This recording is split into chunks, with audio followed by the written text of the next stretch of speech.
जड़ दिखा दिया आपको, ये थोड़े से दिन में सारे सूख जाएंगे, कि सारी जनता यहाँ आ जाएगी, ये फ्यूज हो जाएंगे।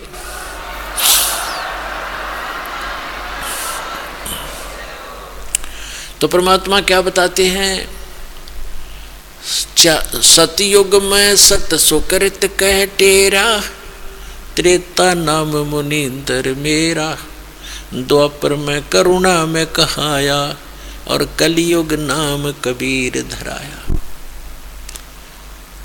चारों युग में आता हूँ मैं, सतयुग में सत सुकृत नाम से, त्रेता में मुनींद्र नाम से ऋषि कहलाए, द्वापर में करुणा में नाम से, और कलयुग में कहते कबीर नाम से आता हूँ। अब सत्सुकृत नाम से जब परमात्मा आए उस समय एक कमल के फूल पर विराजमान हुए, ये तो उनकी एक सच्चाई लीला होती है, प्रत्येक युग में करते हैं। सतयुग में परमात्मा आए, सत्सुकृत नाम से प्रसिद्ध हुए, और एक विद्याधर नाम का ब्राह्मण, दीपिका उसकी पत्नी, दोनों उनके संतान नहीं थी, उम्र भी काफ़ी हो गई थी 50-60 के आसपास, और उनको परमात्मा कमल के फूल के ऊपर एक सरोवर पर मिले थे, बालक रूप धारण करके, जैसा वो लीला करते ही करते हैं, शिशु रूप धारण करके आते हैं। तो वो घर पर ले गए उठा करके, कई दिन तक उन्होंने अन्नपान कुछ नहीं किया, जलपान नहीं किया, चिंतित हुए। फिर परमात्मा ने स्वयं ही उनको कहा कि कुंवारी गाय लाओ मेरे लिए। अब कुंवारी गाय लाई गई बछिया, उसने दूध देना शुरू किया, उससे परमात्मा ने दूध पान प्रारंभ किया, क्योंकि कुंवारी गाय एक पवित्र गाय मानी जाता है, पवित्र पशु, और उससे परमात्मा सतलोक से दूध भेजते हैं अपना। अपने आत्मा अभी तो विज्ञान ने इतना ही जो प्रोग्रेस की है कि एक स्थान से दूसरे स्थान पर सारी फिल्म भेज देते हैं, और परमात्मा मटेरियल भी भेज देता है, ऐसे ही वो साइंस वाले कभी नहीं कर पाएंगे। तो कहने का भाव ये है कि उस परमात्मा ने सतलोक से दूध मंगाया कुंवारी गाय के अंदर, और वो पिया करते थे। कहने का भाव ये है कि वो लीला ऐसी करते ही करते हैं प्रत्येक युग में, और वेद इसकी गवाही देते हैं कि वो परमात्मा होता है जो शिशु रूप धारण करके आता है, और शिशु रूप धारी परमात्मा की परवरिश की लीला कुंवारी गायों के द्वारा होती है। अब सतयुग त्रेता द्वापर की तो कोई कथा परमात्मा के प्रमाण हमारे पास है नहीं जो आपको याद हो वह, और ऐसा कोई उन समय की वाणी नहीं, क्योंकि नष्ट करवाते रहे साथ के साथ। अब ये कलयुग के अंदर परमात्मा ने जो वाणी बोली है और धर्मदास साहिब ने लिखी है, वो आज भी कबीर सागर, कबीर साखी, कबीर बीजक और कबीर दोहाली शब्दावलियों के माध्यम से हमारे पास उपलब्ध है। कबीर सागर के अंदर ये जो का तो परमात्मा का वर्णन है, उसमें 600 वर्ष पहले भी इस युग में भी ऐसा ही किया उसने, प्रत्येक युग में करते हैं। तो इससे वो भी समझ में आएगा पीछे वाला। और कबीर सागर के अंदर वो पिछले प्रमाण हमारे यहाँ लिखे हैं सारे, सतयुग के भी, त्रेता के भी, द्वापर के भी और कलयुग के भी। तो लेकिन जो कलयुग के अंदर दास बता रहा है और जो हमारे वेद भी बता रहे हैं, तो वो दोनों मिलते हैं कलयुग वाले। जो परमात्मा ने कलयुग में लीला की है वो आज हमारे लिपिबद्ध है। इसके परमात्मा के समझने में, परमात्मा को जानने में आसानी रहेगी, हो रही है। और जिन महापुरुषों ने भगवान देखा उन्होंने वही बताया, वेदों ने वही ज्ञान दिया, तो गीता जी भी वही बता रही है। तो परमात्मा पहचानने में हम बहुत आसानी हो गई है अब, क्योंकि हम शिक्षित हैं, सदग्रंथों को स्वयं देखेंगे और देख रहे हैं तो भी मान रहे हो आप।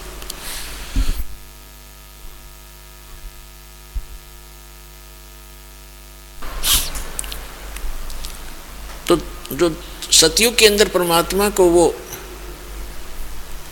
विद्याधर ब्राह्मण था वो ले गए, धीरे धीरे बड़े हुए परमात्मा 5 वर्ष की आयु में ही, 4-5 वर्ष की आयु से ही मनु जैसे महर्षियों के छक्के छुड़ा दिए और सबकी बोलती बंद कर दी। परमात्मा एक प्रसन्न किया करते थे, कि कौन ब्रह्मा का पिता है, कौन विष्णु की माँ, शंकर का दादा कौन है, ऋषि जी मुझे बता। इनकी यहाँ टैं टैं फिस हो जाती। ये तो अजरो अमर है, सर्वेश्वर है, महेश्वर है, इनका कोई माता पिता नहीं। और परमात्मा को बहुत ज्यादा धिक्कारते थे वो लोग कि ये तो सारी उल्टी बात करता है। और परमात्मा कहा करते हम ही अलख अल्लाह हैं, कुतुब गोस और पीर, गरीबदास खालिक दनी हमरा नाम कबीर। ए स्वामी सृष्टा में और सृष्टि हमारे तीर, दास गरीब अधर बसु में अवगत सत कबीर। तो परमात्मा कहा करते थे कि मैं ऊपर रहता हूँ सतलोक में, जो वेद वर्णन करते हैं वो मेरी ही महिमा गा रहे हैं। वेद मेरा भेद है, मैं ना वेदन के माही, और जौन वेद से मैं मिलूं वो वेद जानते नहीं। इन बातों से अक्षुब्ध होकर मनु जैसे ऋषि, वशिष्ठ जैसे ऋषि या अन्य भी जो उस समय के प्रभु पाक रहे थे ऋषि प्रसिद्ध थे, वो परमात्मा के विरोधी हो गए और जनता को कहा करते ये वामदेव है। वामदेव माने उल्टा, उल्टा साहब। वाम माने उल्टा ज्ञान बताने वाला, अपने आप को भगवान कहता है, दो जगह पर रहने वाला। वाम का अर्थ दो भी होता है। वाम माने जैसे ये राइट हैंड है तो ये वामा, वाम यानी उल्टा, ये सीधा हाथ, ये उल्टा हाथ, बामा हाथ कहते हैं इसको। तो वामदेव कहने लगे। और वामदेव जी का पुराणों में भी प्रमाण है कि वो बड़े महापुरुष हुए थे, और जो ज्ञान वामदेव जी के पास था किसी के पास नहीं, ये मानते भी है। और उनका आगे नामो निशान ने, उनके ज्ञान का कहीं आधार नहीं माना।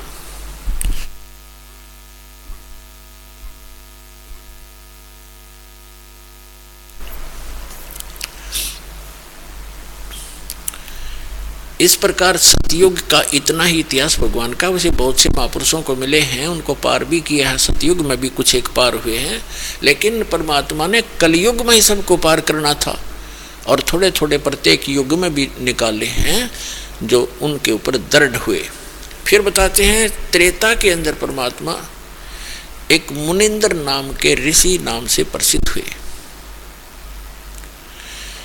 ऐसे ही वही आत्मा जो विद्याधर ब्राह्मण था, वही अगले त्रेता के अंदर वेद विज नाम का ब्राह्मण हुआ, ऋषि हुआ। उस समय भी वो निसंतान थे, और जो उनकी पत्नी दीपिका थी वही आगे चल के सूर्या नाम की उसकी पत्नी रूप में जन्मा, सूर्य नाम हुआ उसका। तो उस समय उनको परमात्मा फिर मिले। उनको संतान नहीं दी क्योंकि उनके संस्कार में नहीं थी, जानबूझ कर नहीं दी भगवान ने कि इनको निकालना है। ऐसा नहीं पुण्यात्माओं कि संतान है वो नहीं निकलेंगे, क्योंकि ये सतयुग त्रेता द्वापर तक जो बैन था, तो इसमें वो निकल नहीं सके थे अगर ज़्यादा फंस जाते। तो अब तो बच्चे होंगे, वो भी अच्छी बात है, उनको भगवान की भक्ति, उनके संस्कार अच्छे बन जाएंगे, वो भी पार होंगे, और हमारा उनका जो कर्ज है वो भगवान माफ़ कर देगा। जैसे पीछे हरियाणा सरकार ने कर्जे माफ़ कर दिए किसानों के, जो भी जिसने ले रखा था मजदूरों ने या जैसे भी, तो वो बड़ी फ्री हो गए और आगे ठीक चलेंगे तो अपना सुख होगा। ऐसे ये परमात्मा भी अपने बच्चों का, ये जो आपका एक दूसरे का कर्जा है, बेटा बेटी बनकर आए हैं, कोई पिता बनकर आया है निकम्मा है, पिता दारू शराब पीता है, बेटा कुमावा है, और ना उसको नहीं खाने पीने को दे तो शोर मचावे बुढ़ा, लोग नो कहें अपने पिता की सेवा नहीं करता, शर्म के मारे न उसको देना पड़ता है। तो वो पिछले जन्म में बेटा ले रखा है उसने कर्जा, वो पूरा कर रहा है।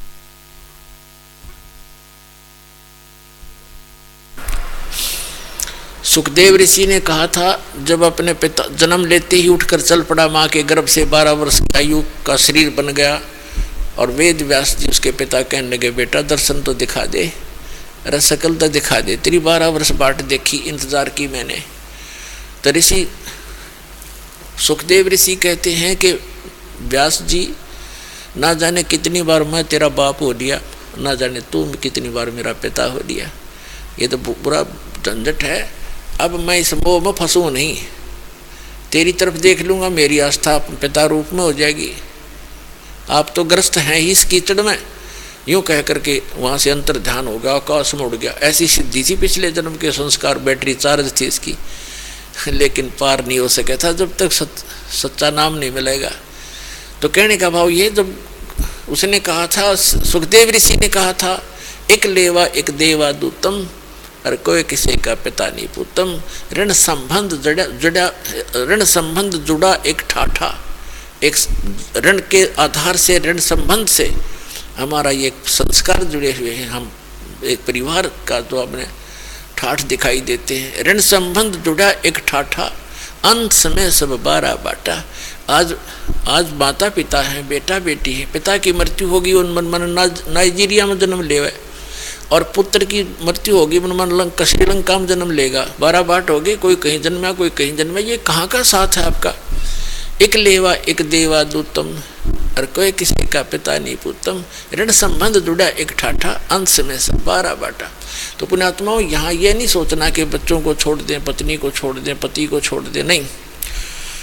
जो कर्ज किसी से ऋण दे रखा है, वो लोन देता नहीं तो महान नकम्मा आदमी होता है। उसने अपना ऋण सहर्ष उतारना चाहिए, छोड़ के भागने से कोई लाभ नहीं होता। और अब परमात्मा का साथ मिल गया, आपको ऐसा बिजनेस मिल गया कि आपकी कमाई इतनी हो जाएगी आप आसानी से ऋण उतार सकोगे। और फिर वो समर्थ मिल गया कि आपका एक दूसरे का ऋण समाप्त कर देंगे और आपको फ्री कर देंगे, आपको मोक्ष दिलाएंगे। तो अब जो आपको संतान है या नहीं है, नहीं पुण्यात्मा, ये सत्कर मानना। परमात्मा का विधान जगत से न्यारा होता है। भगत के नियम अलग होते हैं, जगत के नियम अपने होते हैं। उनके नियम यही जन्मने और मरने के होते हैं, भगत ने यहाँ से पीछा छुटवाना होता है। तो जिनके संतान नहीं है उनको कति चिंतित होने की जरूरत नहीं, उनका तो फाइनल गेम है, ये सत्कर मान लियो। लेकिन ये मन डट नहीं देता, यो काल में इतना प्रेरणा भर रखी, इतना प्रेशर भर दिया। बहनें यूँ सोचती हैं हमें बांझ कहेंगे, बांझ ना होते हुए। डॉक्टर एक बहन को बता रहे थे, डॉक्टर का कोई तकलीफ नहीं और संतान नहीं, तो ये भगवान की दया होती है। फिर भी परमात्मा आवश्यक समझेंगे तो आपको संतान भी दे देंगे, ऐसी बात नहीं। क्योंकि हमने देखा को 25-25 वर्ष 27 वर्ष विवाह को हो गए थे, आज उस बहन को जुड़वा बच्चे दे रखे 2। एक को 56 वर्ष की आयु में एक लड़की होगी थी, और वो लड़की पुत्र पुत्री वाली हो रही, और उसने दीक्षा ली 56 वर्ष की आयु में, लड़का दे दिया भगवान ने। तो वो तो मांगते ही संतान, उन्होंने भगवान से कोई लेना देना नहीं। तो ऐसे तो फिर परमात्मा कहते हैं भक्ति तो करोगे तो सारे नियमों से परिचित होना चाहिए, और उचित समझेंगे तो आपको संतान देते। उन्हें के देर लगे, हाथ जुड़वा देगा संतान से आपकी, कोई बात है या। लेकिन पुण्यात्मा, आपका उद्देश्य मोक्ष होना चाहिए। यदि आप बरवाला आश्रम आते हो और आप भक्ति करना चाहते हो, ठीक है, भगवान कोई बालक नहीं, परमात्मा कोई अनजान नहीं, उसको क्या पता नहीं जो मेरे समझ में आ गया है, इसको कौन सी डोज देनी है। जब डॉक्टर के पास एडमिट हो गए हो, अंडर ट्रीटमेंट हो, तो डॉक्टर को पता है इस रोगी को कौन सी दवाई देनी है।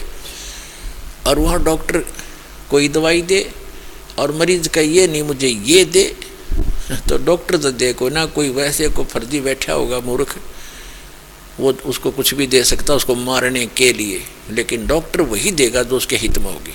तो आपको वही मिलेगा जो आपके हित में होगा, और गारंटेड मिलेगा। लेकिन आप चाहोगे और आपको हानि करेगा, भगवान नहीं देगा। या आइयो चाहे मत आइयो, ये सत्कर मान लेना।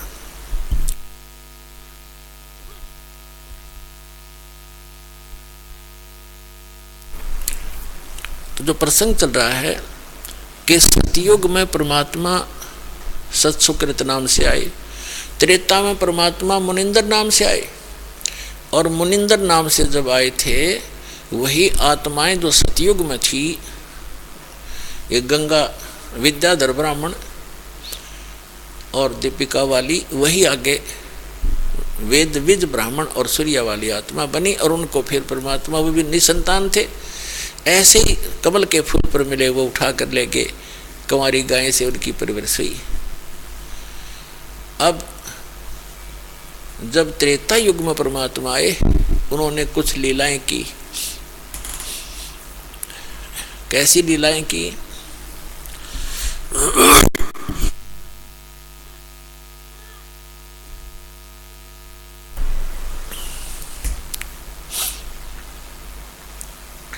रे नल नील यतन कर हार, तब सतगुरु से करी पुकार। रे नल नील यतन कर हार, तब सतगुरु से करी पुकार।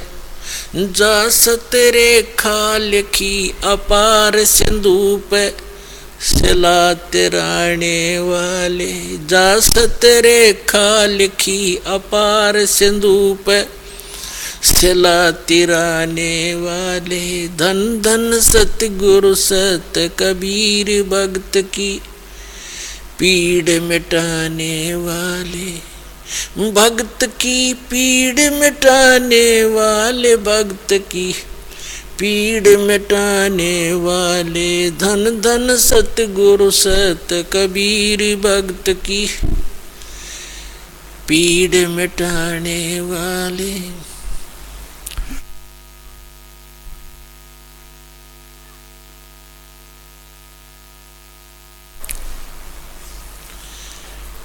अब क्या बताते हैं, जैसा कि आप जी ने रामायण के अंदर सुना हुआ है, पढ़ा हुआ है बहुत सा,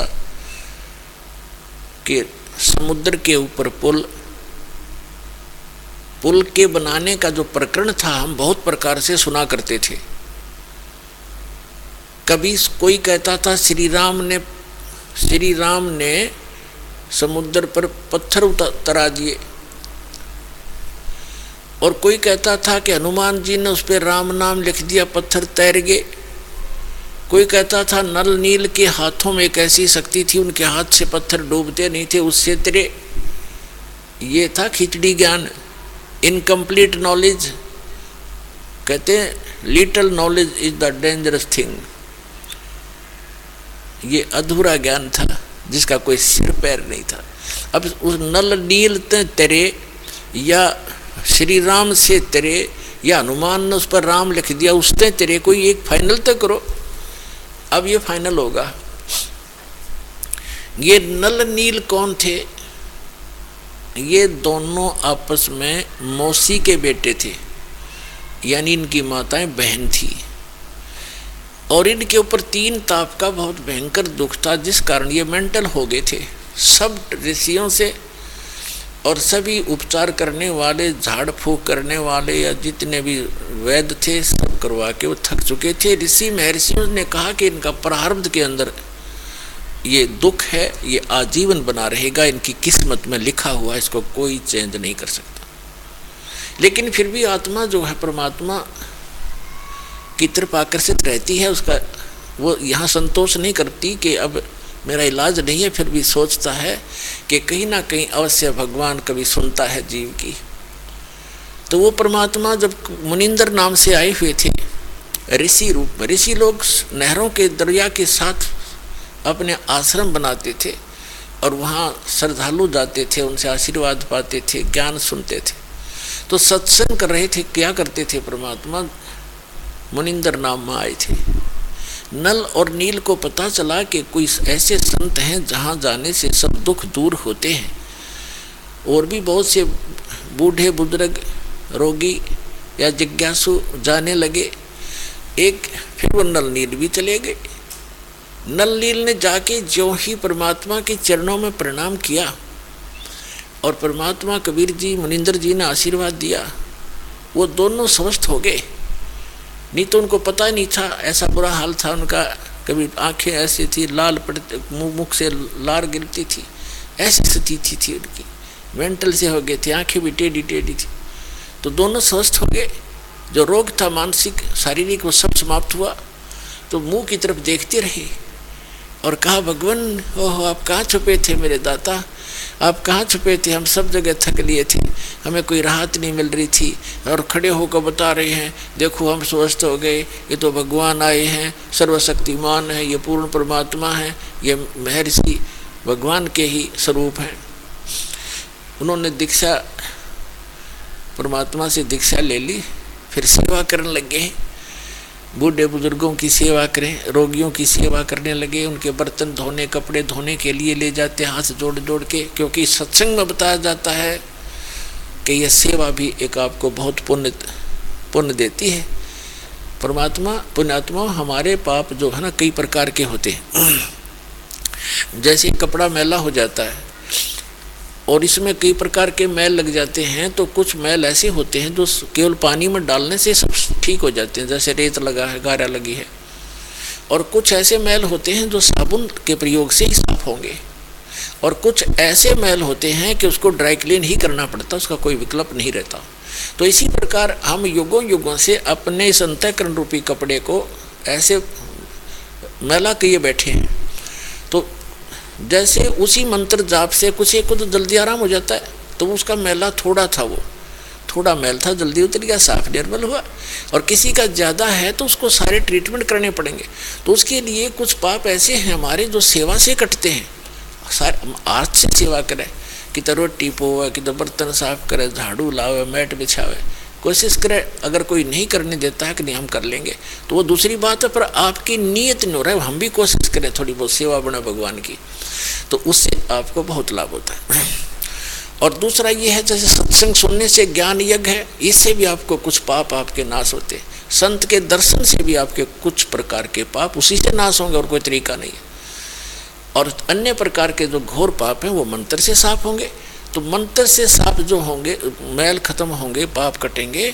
और जो आपकी सेवा और दान से कटेंगे, वो मंत्र के जो मंत्र से कटेंगे वो मंत्र से ही कटेंगे, और जो दान से कटने वो दान से ही कटेंगे, मंत्र से नहीं कटेंगे। तो इन सब का सामूहिक सभी मिलकर के आप स्वच्छ हो पाओगे, पाप रहित हो पाओगे, भक्ति युक्त हो पाओगे। तो ये सारी क्रियाएं करनी चाहिए और श्रद्धा से करें। तो उनको ये पक्का हो गया था। परमात्मा ने कहा बेटा तुम बर्तन साफ किया करो, और बुजुर्ग सेवादार जो भक्त हैं ऐसा ही उनके कपड़े साफ करा करो, तुम्हें बहुत पुण्य मिलेगा। इस कुछ आपके पाप ऐसे हैं जो ऐसे कटेंगे। तो उन्होंने वो दृढ़, क्योंकि गुरु वचन पर डट गए, कट गए फंद 84 के, उनको पक्की धारणा होगी गुरु जी ने जो बोला ऐसे करेंगे, नहीं हमारे पर फिर आपत्तियाँ आ जाएंगी। तो वो कपड़े ले जाते, वृद्धों के कपड़े धोते, बर्तन ले जाते, बर्तन धोते। तो वो बैठकर चर्चा करने लगे। पहले ऐसे था, साबुन सुबन थे नहीं, पानी में भिगो दिए बर्तन, आध घंटा उनको भिगोना पड़ता था, फिर उनको साफ करना पड़ता था, ऐसा तरीका था। तो बर्तन भिगो कर वो बैठ जाते वृक्ष के नीचे, दरिया के किनारे।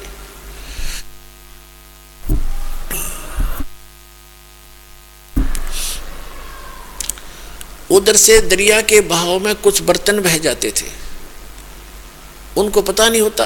फिर वो चर्चा करते, जो सत्संग में सुनकर जाते थे वो चर्चा करते और अपने दुखों को याद करते। अब देखो हम सब ने कह दिया था आपका रोग कहीं नाश नहीं होगा, आपने सदा भोगना पड़ेगा, और देखो भगवान के दर्शन आशीर्वाद होते ही मैं स्वस्थ हो गया। मैं ओहो ये तो परमात्मा है, हमारा भाग्य उदय होगा। इस तरह चर्चा करते, उधर से एक आधा बर्तन बह जाते, उनको पता नहीं लगता। वैसे मोटे दिमाग के थे, गिनती कावा नहीं थी। वो जितने शेष बचे होते उन्हें मांझ धो कर ला कर रख देते। ऐसे कपड़ों का करते, वो भी बह जाते कुछ। तो जो जिसका बर्तन नहीं मिलता, कपड़े नहीं मिलते, वो दुखी हो जाते और कहते भाई नल नील आप ये सेवा ना करो हमारी, क्योंकि हम अब कहाँ से लाएं, हमने तो रहना 4-5 दिन यहाँ पर, बर्तन कहाँ से लाएं, दूसरे कपड़े नहीं। तो उनको 1-2 बार कहा, वो कहते ठीक आगे ध्यान रखेंगे। वो फिर वही व्यवस्था। फिर उन्होंने कहा गुरु जी से बता दी एक दिन कि महाराज जी आपके सेवादार अपने भक्त हैं, ये हैं तो अच्छी आत्मा, परंतु ये बोले बाले। तो दूसरे जो और भी सेवादार जाते थे वो बताते आकर के, ये बातें करने लग जाते हैं, ध्यान नहीं देते और वो बह जाते हैं इनके। हमने कह भी लिया इनको कई बार। तो उन्होंने कहा जी गुरुजी इनको कहो हमारी सेवा ना करें, हमारे तो कोई कपड़े नहीं है, कपड़े चले गए, ऐसे हो गया। तो परमात्मा ने कहा बेटा तुम छोड़ दो, इनकी सेवा ना करो, तुम और सेवा कर लो। तो उन्होंने चरणों में पड़ गया, माफ़ी मांगी, क्षमा याचना की, गुरुदेव हमारी सेवा ना छीनो। वो डर गए कहीं गुरुजी नाराज हो गए और तुम्हारे ऊपर फिर आपत्ति आ जाएगी, यह सेवा नहीं करी था। तो चरणों में पड़ गए, बुरी तरह रोए। वो डरे हुए थे कि कहीं फिर वो विपत्ति आ गई तो मर जाएंगे। तो समझ गए परमात्मा भी अंतर्यामी थे, कहने लगे बेटा कोई बात नहीं, करो सेवा तुम, करो करो सेवा। और आज से आशीर्वाद दे दिया, तुम्हारे हाथ से पत्थर भी नहीं डूबेंगे जल में, और तो बात क्या है, पर बर्तनों की तो बात क्या है। तो वो आशीर्वाद दे दिया परमात्मा ने। पहले कांसी धातु के, कांसी धातु थी, उसके थाली बेले हुआ करते, और उसको वो पानी में डूबा करते, वो रह ही नहीं सकते। तो परमात्मा ने उस आशीर्वाद के बाद वो कांसी की धातु भी, बेले भी पानी पन्नों के उन्हें तैरने लग जाते, भरे भरे भी। और वस्त्र रख दिए, जहाँ उन्होंने रख दिए वहीं रह गए, वही उठावा तो उठा, दूसरे तो उठे भी को नहीं। अब और भगत भी कोशिश करो ना, तो एक कपड़े ने पकड़ कर 3 खींचे वो ना हल्ला, और वो उठाओ जब उठ जाए। तो उन्होंने कहा भी गुरु जी ने तो इनको शक्ति दे दी, जादू दे दिया इनके हाथ में। कहने का भाव ये है दास का कि फिर ये क्या हुआ जो, अब क्योंकि इतना समय थोड़ा रह गया, संक्षिप्त तो बताऊंगा। तो जब लंका के ऊपर श्री रामचंद्र जी ने चढ़ाई करनी थी उस पर सीता को छुड़वाने के लिए, तो उसके सामने समस्या आई कि रास्ता नहीं समुद्र में, कैसे सेना को लेकर जाऊं। उस समय आपने भी सीरियल भी देखे होंगे, उसमें घुटनों पानी में खड़ा होकर श्री राम जी ने 3 दिन तपस्या प्रार्थना की समुद्र से कि मुझे रास्ता दे दे। जब नहीं रास्ता दिया समुद्र ने, कहते हैं लक्ष्मण से कहा था, लक्ष्मण मेरा अग्नि बाण दे, ये लातों के भूत बातों से नहीं मानते। अब जो ही उस तीर से समुद्र को फूकना चाहा अग्नि बाण से, उसी समय समुद्र विप्र रूप धारण करके, ब्राह्मण रूप धारण करके बाहर आ गया और कहा प्रभु एक मालिक, इस मुझे ना फूक, सारी पृथ्वी का बैलेंस बिगड़ जाएगा, इसमें ना जाने कितने जीव पनाह पा रहे हैं, शरण पा रहे हैं, वो सब नष्ट हो जाएंगे, आप पाप के भागी बनोगे।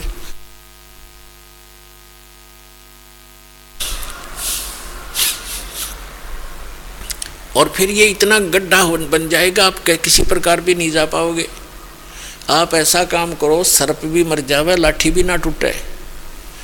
श्री रामचंद्र जी ने कहा कि बोलो वो कौन सा तरीका बताइए। कि आपकी सेना में नल और नील नाम के 2 आपके सेना के अंदर हैं, शिल्पकार भी हैं वो, उनको उनके गुरुदेव से प्राप्त, उनके हाथ में एक शक्ति है, उनके हाथ से पत्थर भी नहीं डूबते, आप उनका सहयोग लीजिए। नल नील को बुलाया गया, नल नील से पूछा कि क्या तुम्हारे हाथ में ऐसी कोई करामात है। तो उस दिन वो फोर गए, अभिमान हो गया उनमें कि हाँ जी है, कि कुछ ट्राई करके दिखाओ भाई, ट्रायल दिखाओ। नल नील ने उठा के पत्थर, दोनों ने एक पत्थर उठाया रखा, दोनों डूब गए। फिर उठा के लाई, वो दोनों फिर डूब गए। अब उस असमंजस में पड़ गई, या क्या हुआ आज हमारे साथ। उनके मन में ये वहम हो गया, उनके अभिमान से आ गया कि यदि हम कोई प्रार्थना अपने गुरु से करेंगे तो ये न सोचेंगे ये तो शक्ति कहीं और से लेते हैं, इनमें नहीं है। यानी उनके मन में ऐसा कोई दोष गुरु जी के प्रति आया।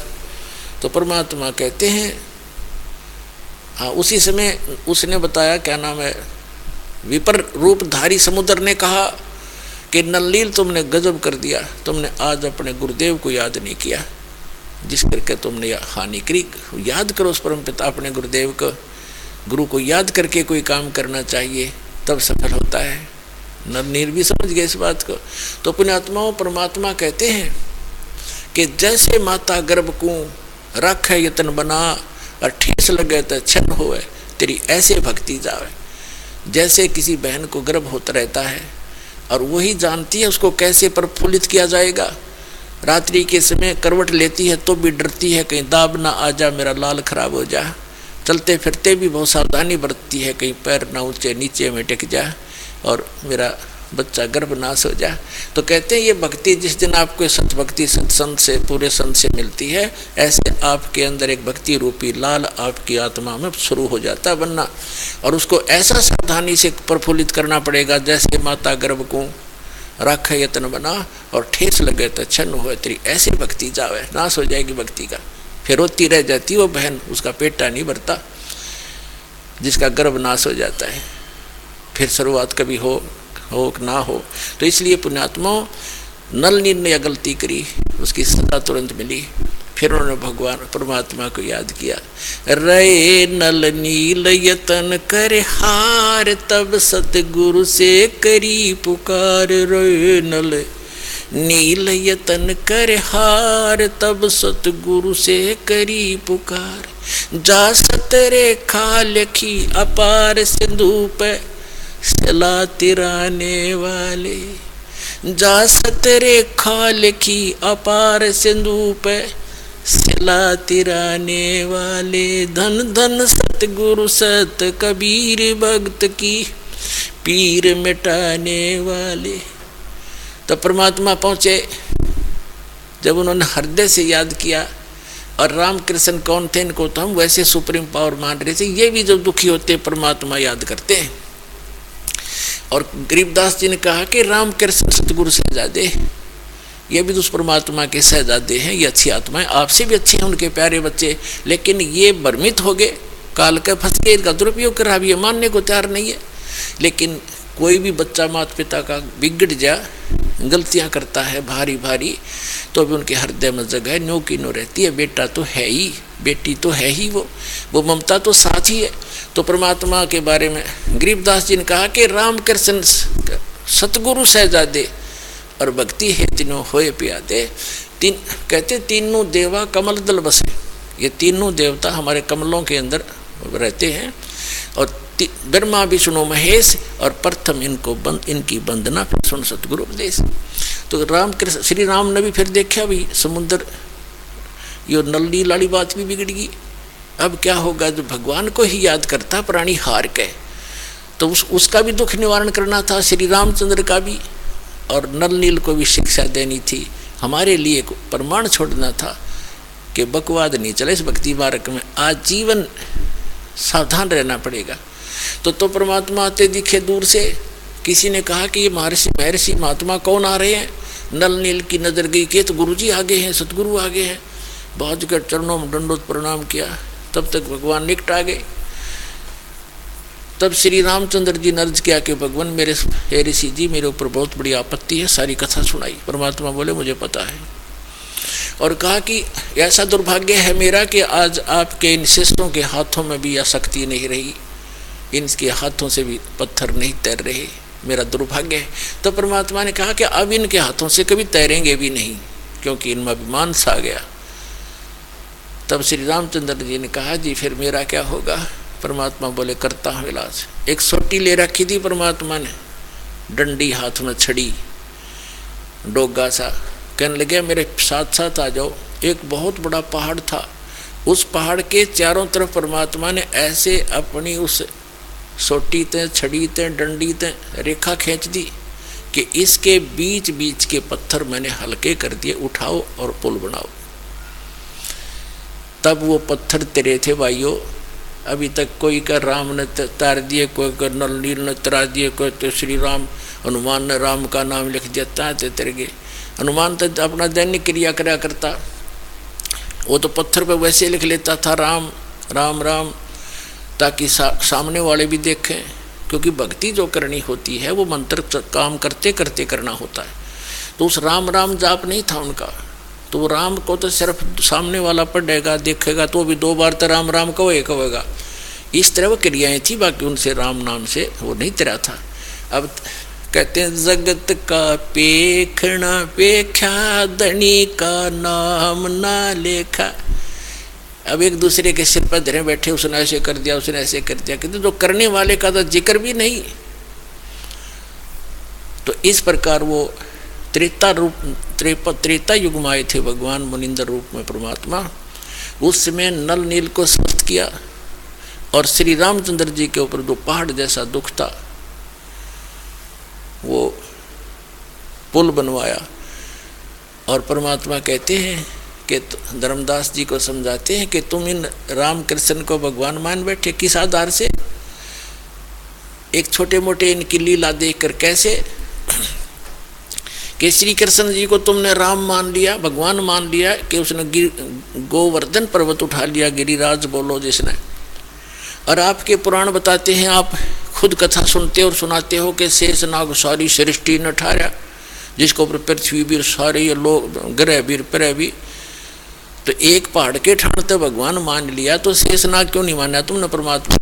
और फिर आप ये भी कथा सुनते हो श्री राम के उसमें के द्रोणागिरी उठा कर ले आए भगवान श्री ये हनुमान जी द्रोणागिरी उठा ले, तो इनमें भगवान हनुमान भगवान क्यों नहीं। क्या बताते हैं कि गोवर्धन श्री कृष्ण धारो और द्रोणगिरी हनुमंते, शेष नाग सब सृष्टि उठारा इनमें कौन भगवंते। फिर क्या बताते हैं, कहते हैं समुद्र पाट लंका गयो वो सीता को भरता रे, और अगस्त ऋषि ने ये सातों पी लिए इनमें कौन करता रे। एक अगस्त ऋषि वे हैं जिनमें ऐसी सिद्धि थी कि उन्होंने एक घूंट में सातों समुद्रों को पी लिया था, खत्म खाली कर दिया था इसको, फिर प्रार्थना करी तो वापस उसको छोड़ा था। तो परमात्मा कहते हैं तुम मानते हो कि श्री रामचंद्र जी ने समुद्र पर पुल बना दिया इसलिए भगवान मान लिया। कहते अगस्त ऋषि ने सातों पी लिए थे, वो क्यों ना भगवान माना। फिर कहते काटे बंधन विपत में कठिन कियो संग्राम, चिन्हो रे नर प्राणिया ये गरुड़ बड़ो के राम। होय होय, कहते तुम्हारा भगवान श्री रामचंद्र जिसको तुम भगवान मानते हो वो तो नागफास में आगे थे सारी सेना सब समेत, और गरुड़ ने आकर तुम्हारे भगवान का बंधन काटा था श्री राम का। तो गरुड़ बड़ा हुआ कि तुम्हारा श्री राम बड़ा हुआ, कुछ तो बुद्धि तो काम ले लो। भजन करो उस रब को जो दाता है कुल सबका, भजन करो उस रब को जो दाता है कुल सबका। वो है कबीर इज गॉड, धानक रूप रहा करतार, अनंत कोट ब्रह्मांड का एक रति नहीं भार, और सतगुरु पुरुष कबीर है ये कुल के सर्जनहार। हम सुल्तानी नानक तारे दादू को उपदेश दिया, जात जुलाहा भेद नहीं पाया वो काशी माए कबीर हो। बोलो सतगुरुदेव।